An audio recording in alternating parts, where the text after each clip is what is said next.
Welcome back to another video by the Canadian Home Painter.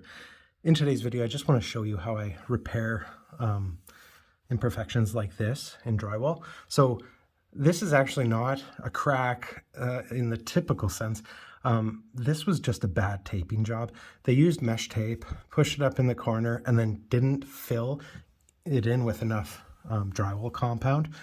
So it's probably been like this since they did it. I don't know how you could leave something like this, but I find these little gaps everywhere in this house that I'm working in. It's a real simple fix. There's no need to take this tape out and replace it.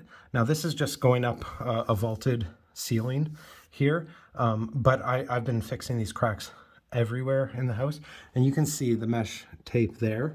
So it's a real simple fix. All you need is some paintable caulking. I like to use the DAP paintable caulking.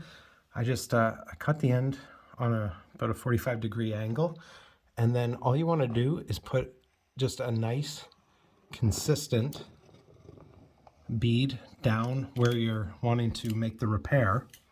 Now after that's done, you want to take your finger and just smooth it out. Now this is obviously going to take a little bit of practice if you're not used to it, but once you run your finger past it once, I would just take my finger, because you can see there's still a little bit of excess. Now, you saw I didn't put it on very heavy, but you just want to make sure that you get it, get the majority of it off.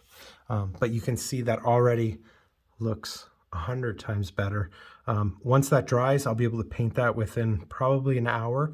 And yeah, that's a real simple, quick fix. DAP caulking, I find it's just excellent, durable, flexible. I don't get a lot of cracking with DAP caulking, so just make sure it's paintable, and within an hour I'll be able to paint it, and I have a nice clean corner now. So if you like this video, give it a thumbs up, and Happy New Year to everyone. This will probably be the last video of 2021, so look for more content in the future in 2022, and make sure to subscribe if you like the content. All right, thanks a lot.